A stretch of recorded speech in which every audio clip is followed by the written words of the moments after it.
هل في عيش خفاش؟ في عيش خفاش.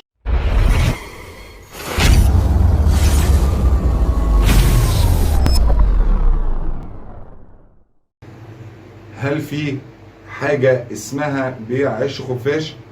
في حاجة اسمها بيع عيش خفاش.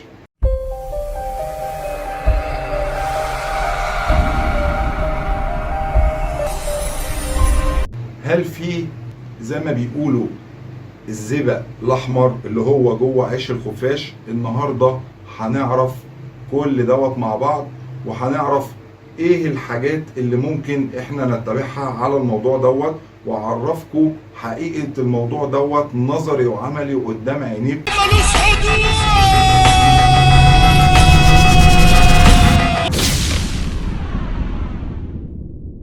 السلام عليكم ورحمة الله وبركاته. طبعا يا جماعة اللي يعرفني يعرفني واللي ما يعرفنيش، أنا اسمي أحمد شويرس، بنعمل فيديوهات على قناة نجاح بلا حدود. وطبعا أي حد عارف السيستم بتاع القناة إن إحنا بنعمل مشاريع نظري وعملي قدام الكاميرا، واللي أول مرة يشوفني ينزل تحت في الديسكريبشن تحت هيلاقي لينك الفيديو اللي بيوصف لك إزاي أنت بتوصل لأي مشروع أنت متابعه معانا على قناة نجاح بلا حدود، وإزاي تجيب السلسلة بتاعته.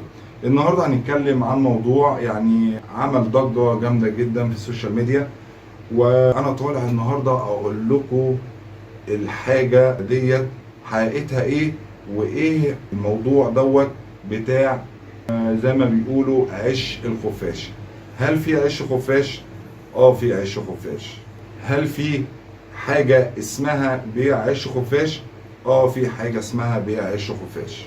هل في زي ما بيقولوا الزبق الاحمر اللي هو جوه عيش الخفاش؟ النهارده هنعرف كل دوت مع بعض، وهنعرف ايه الحاجات اللي ممكن احنا نتبعها على الموضوع دوت، واعرفكم حقيقة الموضوع دوت نظري وعملي قدام عينيكم.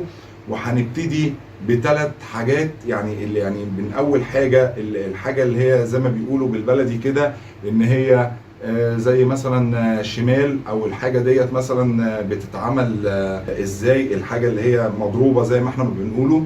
وهعرفكم الحقيقي بتاعها نظري وعملي قدامكم، وهعرفكم بيتعمل بيها ايه، وهعرفكم التراوح يعني بتاع الاتمام بتاعتها عاملة ازاي، وعمليات النصب اللي بتحصل في الموضوع دوت بتبقى عاملة ازاي. واي حد عايز يعرف اي حاجة عن موضوع عيش الخفاش دوت. وعلى فكرة يا جماعة انا عايز اقول لكم على حاجة، هو مفيش حاجة اسمها زبق احمر. هو اي نعم في عيش خفاش، واي نعم في ناس بتحصل على عيش الخفاش دوت، لكن كل الحكاية قبل اي مواضيع وقبل اي فيديوهات انا ممكن اوريها لكم واعرفكم الحقيقة ديت عاملة ازاي، وما بين السليم او مش السليم او الكلام دوت. ان اللي بيقولوا عليه الزئبق الاحمر دوت بتبقى كائن حي، عبارة عن مولود. بالنسبة لمولود الخفاش والمولود بتاع الخفاش دوت، او الجنين قبل ما يتكون يكون ان هو يبقى خفاش صغير. النطفة بتاعت الخفاش دوت بيستعملوه في حاجات طبية، وبيستعملوه في يعني حاجات بيعملوا منها ادويه وعلاجات وحاجات من دي. لكن مفيش حاجه اسمها زئبق احمر. اي نعم في عيش خفاش، اي نعم بيتباع، لكن مفيش حاجه اسمها زئبق احمر. تعالوا نشوفوا بقى مع بعضينا، ونبتدي منين؟ نبتدي من حاجات الشمال او الناس اللي مشت ورا المواضيع ديت، وبعد كده نشوفوا الحاجه والحاجه الصح اللي هي بتاعت عيش الخفاش الحقيقي بيبقى شكله ازاي، لما بنفتحه بنلاقيه ايه، وكل حاجه نظري وعملي قدامنا. يلا بينا نشوف، يلا بينا نشوف.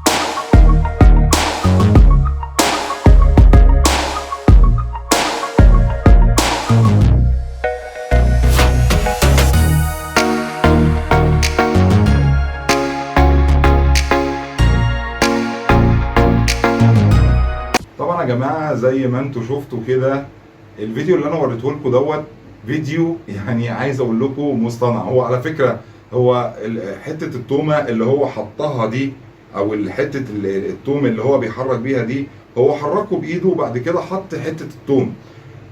دي اول كذبه. تاني كذبه ان احنا يعني هو اساسا عيش الخفاش ما بيبقاش يعني، انا يعني مش عارف اقول لكم ايه. هو بالنسبه للموضوع دوت يعني جهل بما يعني بجميع المقاييس، لان اساسا الخفاش ما بيعملش يعني العيش بتاعه من الرمل، هو عامله من الرمل. يعني فاهمين قصدي؟ تعالوا هو دلوقتي عمله يعني بالثوم. تعالوا نشوفوا حته سريعه كده وهو عمال ايه بقى قال يعني بيهزه من الدهب. تعالوا نشوفه ونرجع لبعض تاني.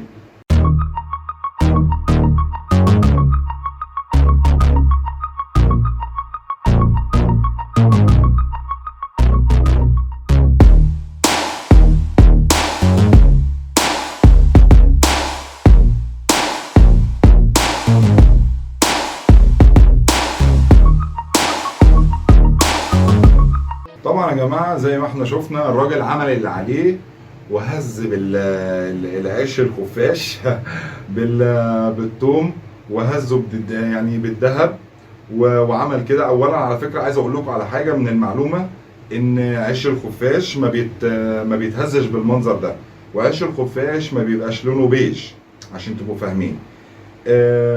يعني بالنسبه للموضوع دوت يعني وقال يعني بيجيب ساعة بقى وبيجيب ورقة وبيجيب مش عارفة ايه وبتاع، وعلشان خاطر بقى ايه يعني يعمل السيناريو بتاعه.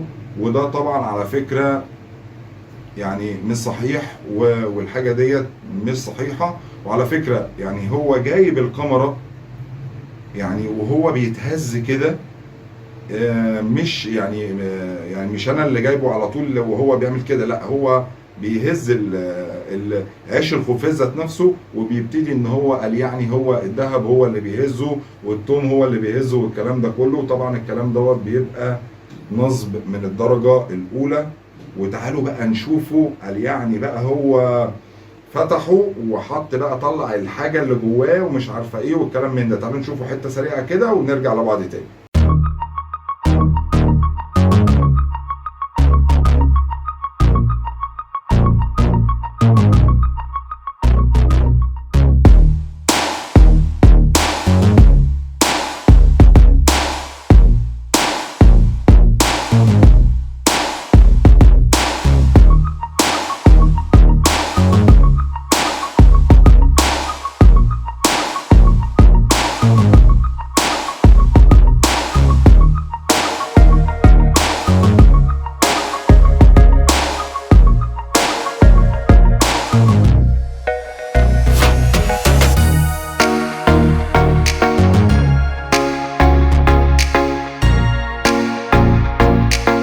طبعا يا جماعه عايز اقول لكم الراجل عمل اللي عليه وزياده. يعني جاب لنا خاتم يعني مش عارف جايبه منين، وجاب لنا حته كبده فرخه. يعني هو يعني كان المفروض يعني حته كبده يعني خساره يعني، فجايب لنا حته كبده فرخه وحاطط الطبق على الحرف بتاع دوت، على الحرف الترابيزه اللي هو يعني قاعد عليها، ولع من تحت كده سخان ولا حاجه والدنيا بتغلي، او حاطط شويه مثلا كربوناتو على الكبده بتاعت الفرخه، وعمال يعني قال يعني بصوا بقى كده البتاع حي. طبعا يا جماعه كل دوت بقى في زي ما بنقوله كده بالبلدي بلح. فنرجع بقى يعني احنا كده شفنا الدنيا ماشيه ازاي. وفي فيديو كده سريع عايز اوريه لكم برضو لنفس الكلام. وعلى فكره العشوش اللي انتوا شفتوها قدامكم ديت بتتهز ورايحه وجايه وكده، انا هوريكم لما اتفتحت يعني كانت عامله ازاي والدنيا ماشيه معاها ازاي، وهوريكم الحقيقي وهو بيتفتح عامل ازاي وشكله بيبقى عامل ازاي وبيبقى جواه عامل ازاي والكلام ده كله. كل حاجه هتشوفوها عملي ونظري قدامكم دلوقتي. تعالوا نشوفوا بقى ايه حاجه سريعه كده من الناس اللي هي مفكره نفسها يعني للنصب ومفتحها والكلام دوت. يلا بينا كده نشوفوا الفيديو دوت.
زي ما انتوا شفتوا كده يا جماعه زيت عربيات. يعني هو جه بقى ايه، اكتشف، هما بيجمعوا معلومات عن الموضوع بتاع عيش الخفاش دوت، وجايب بقى هو شويه طينه بقى سودا بقى، اكتشف ان مفيش بقى عيش خفاش بيج، فاكتشف ان احنا لازم بقى نعمل بقى بالطينه السودا بقى. طب انت طينه سودا وجايب زيت عربيات، يعني جايب زيت عربيات وبيضحك على الناس، يعني ده فيديو وبص ومش عارفه ايه والكلام ده كله والكلام دوت. يعني مش عارف اقول ايه الصراحه. يعني هو يعني ده ما يتسماش يعني ذكاء. حتى النصاب المفروض يا جماعه لازم يكون ذكي، لازم يكون ذكي بجد علشان خاطر يعرف يقنع اللي قدامه، لكن انت حتى مش عارف تقنع حد يعني. المهم ان زي ما انتوا شفتوا كده، انا قلت لكم ان احنا هنشوفوا بس ايه الحاجات الشمال زي ما احنا قلنا، وتعالوا بقى نشوفوا الحاجه بعد يعني الحاجات اللي احنا يعني شفناها. اخر فيديو هوريه لكم، والحاجه ديت الحاجات البيج ديت لما اتفتحت لقوا جواها ايه. يلا بينا نشوفوا كده اخر فيديو في الموضوع الشمال، يلا بينا نشوف.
طبعا انتوا شفتوا بقى البتاع اللي كان عمال بيتهز يمين وشمال دوت، في ايه من جوه؟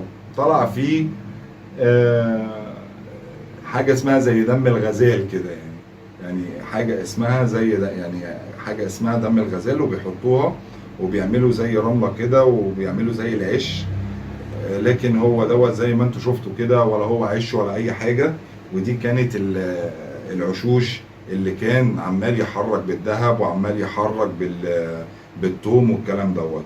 تعالوا بقى نشوفوا العش السليم بيبقى عامل ازاي، وبيبقى جواه ايه، وبيبقى الدنيا ماشيه ازاي. يعني انا هوريكم شكل العش، وهوريكم هو لما بيبقى جواه عامل ازاي. بتبقى جواه حاجه زي البيضه. اولا عشان تبقوا فاهمين يا جماعه، عش الخفاش بيبقى مكون من الطينه، وبيبقى يعني صعب فتحه شويه، وبيبقى جواه بيضه كده معينه، والبيضه ديت بيبقى فيها الجنين. والناس اللي بتستخدم الحاجات ديت في الطب والحاجات ديت، لان هو يعني بيعملوه علشان يعني انا مش فاهم قوي، بس هم بيستخدموه في حكايه تقريبا الجلطات والحاجات اللي هي الطبيه لفك الجلطات تقريبا، او حاجه زي كده. ومعلومه، لعاب الخفاش ذات نفسه بيخلي اي دم ما يتجلطش، عشان تبقوا فاهمين يعني. لكن موضوع الطب دوت نسيبوه لموضوع الطب، علشان احنا يعني زي ما بنقولوا كده بالبلدي ما نفتيش. ونرجع نشوفوا شكل عش الخفاش، وهوريكم دلوقتي عش خفاش حقيقي وهو بيتفتح وشكله عامل ازاي. وتعالوا نشوفوا مع بعضينا قش الخفاش لما بيتفتح بيبقى عامل ازاي. وملحوظه ان قش الخفاش لما بيتفتح وبيتساب فتره، البيضه او الجنين اللي جوه دوت بيموت وبيعفن. المفروض ان قش الخفاش دوت لما حد بيلاقيه يعني بيتشال من مكانه، وبيبتدي ان الناس اللي بتاخد الحاجه ديت بتاخده وهو حي. احنا دلوقتي هنتعرف على عيش الخفاش وشكله والبيضه بتبقى عامله ازاي، لكن للاسف الفيديو اللي انا وريه لكم دوت الجنين جوه ميت. تعالوا نشوفوا بس الاول الدنيا ماشيه ازاي، وهوريكم الحاجه اللي بتيجي من عش الخفاش وهي حيه بتبقى عامله ازاي. بس تعالوا نتعرفوا على عش الخفاش الحقيقي والطريق اليمين. يلا بينا نشوف.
جماعة زي ما احنا شفنا كده، ده العيش الخفاش الحقيقي، وده شكل عيش الخفاش الحقيقي. بس للأسف العيش ده البيضة بتاعته مخرومة، او الجنين اللي جوه البيضة دوت مات. وتعالوا بقى نشوفوا شكل يعني الجنين دوت لو يعني نزل حي بيبقى قبل ما يتكون جنين بيبقى عامل ازاي. تعالوا نشوفه مع بعض ونرجع لبعض تاني.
طبعا يا جماعه احنا كده شفنا يعني المفروض كان ينزل في الفيديو اللي قبليه، كان ينزل من البيضه حته النطفه الحيه ديت زي ما انتم شفتوا كده.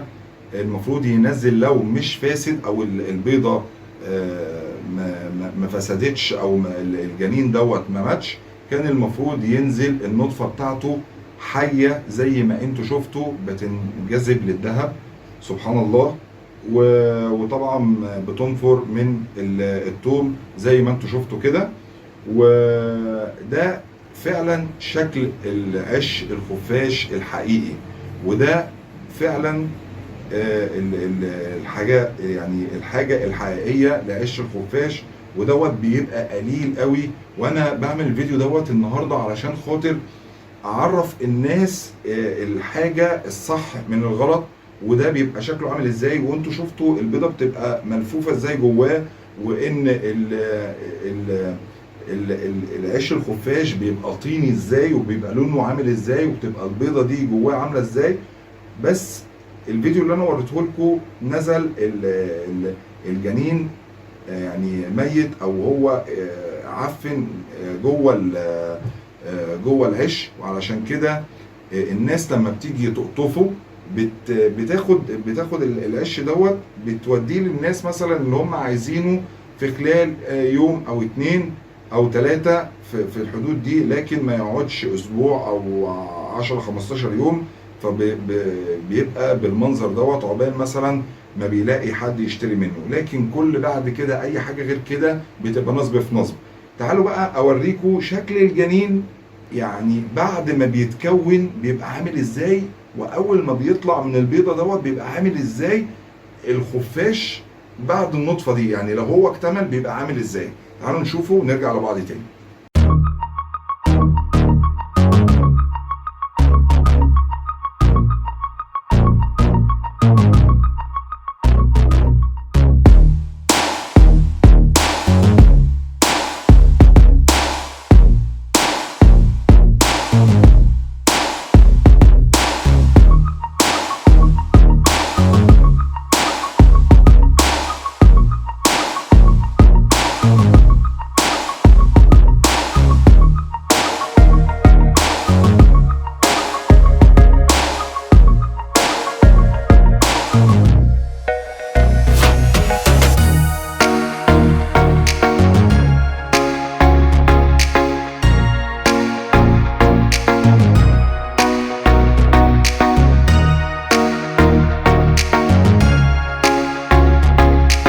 يعني يا جماعه سبحان من خلق.